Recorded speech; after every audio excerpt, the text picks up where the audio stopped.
On apprend là, que malgré ces années de sensibilisation, ben, le vent tourne. Donc, tolérance des adolescents québécois face à la diversité sexuelle qui est en recul pour la première fois en 30 ans. Tout ça, c'est ce qui ressort là, d'une vaste étude réalisée par GRI Montréal auprès de 35 000 élèves. On a en fait distribué 35 000 questionnaires. Que disent les données exactement? C'est préoccupant. C'est le premier mot qu'on retient quand on lit les chiffres. On remarque ce que les grilles ont fait, parce que le Gris Montréal, mais aussi tous les autres grilles des régions, c'est des organismes LGBTQ+, qui font de la sensibilisation en humanisant les réalités LGBTQ+, mais qu'il y a un recul qui a été remarqué. C'est le premier aussi important en 30 ans. Et ça n'a pas de bon sens qu'en 30 ans, en 2025, on recule au lieu d'avancer. Vous parlez du mot de la tolérance. À une époque, même notre organisme s'appelait la Fondation de la tolérance. Aujourd'hui, on est ensemble pour le respect de la diversité. Une chance qu'on a gardé certains des cartons parce que j'ai l'impression qu'on est encore là-dedans. Mais on le constate, par exemple, si on parle, est-ce que les jeunes sont à l'aise si leur ami est gay, un homme?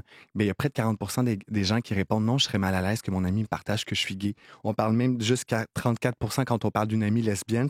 C'est quasiment un doublon à travers les 5 dernières années. C'est les grilles qui ont fait ce constat-là.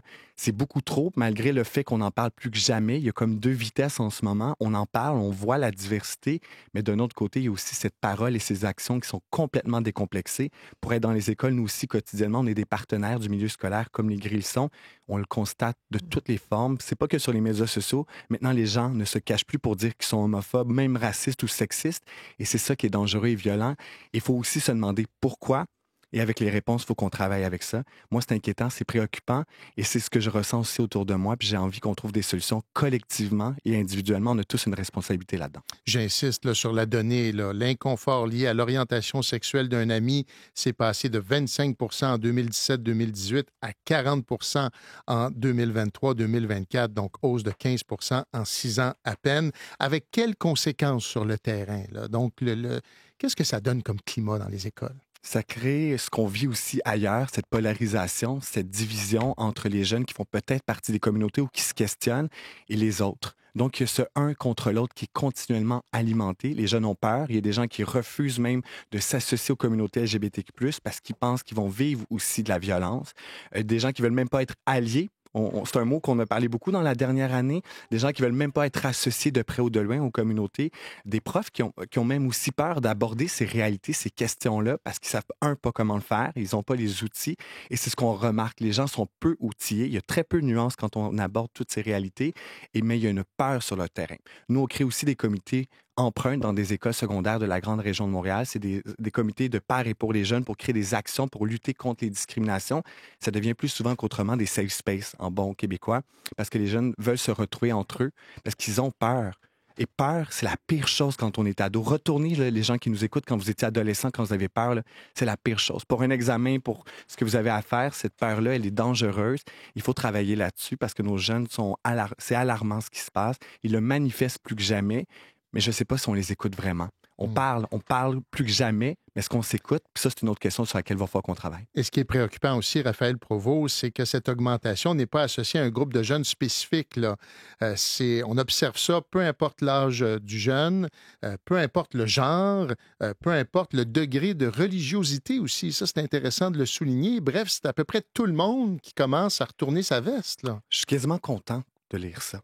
En même temps, c'est troublant de savoir que ça arrive partout, peu importe qui on est, mais de voir que c'est pas juste un groupe. Ce serait beaucoup trop facile de dire c'est la faute de tel, c'est la faute de tel groupe. C'est parce que c'est plus complexe que ça. Et c'est ça qui est complexe et inquiétant par ce résultat, c'est de voir que c'est finalement éparpillé. C'est pas juste à Montréal, c'est en région. C'est pas juste les plus jeunes, c'est aussi les plus vieux.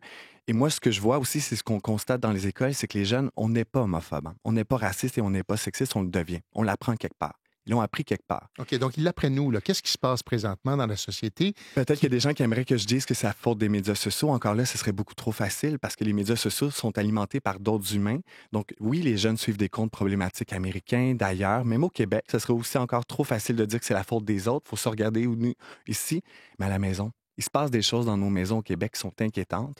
Des parents qui sont encore juste sur cette ligne de tolérance. Tant que c'est pas trop, tant que c'est pas trop féminin, tant que c'est pas si, ben nos jeunes reprennent ces codes-là dans la classe. Et nous, on le constate parce que certains mots qu'ils utilisent, quand on prend le temps de discuter avec eux pour comprendre d'où ça arrive, ils savent pas eux-mêmes. Et ça, c'est une denrée qui est rare, le temps, quand on fait de la sensibilisation. Et c'est pourtant ça la clé, le temps, quand on s'assoit et qu'on essaie de se jaser. Ça se fait à deux. On peut pas juste être là pour Hmm. imposer, il faut écouter. Mais on constate qu'ils émettent énormément. Donc, les jeunes émettent quelqu'un d'autre, puis on fait peut-être partie de ces gens-là. Mais donc, s'il y a un recul, ça veut dire que les parents d'aujourd'hui seraient moins ouverts que les parents d'hier? Est-ce qu'on les a reçus, ces outils-là, il y a 10, 15, 20, 30 ans? Non, on les a pas eu, ces ateliers, quand on était à l'école, et ça va vite. Donc, quand on a accès à de l'information maintenant, c'est rapide. C'est souvent dans les médias, c'est souvent réactif, c'est souvent des nouvelles négatives.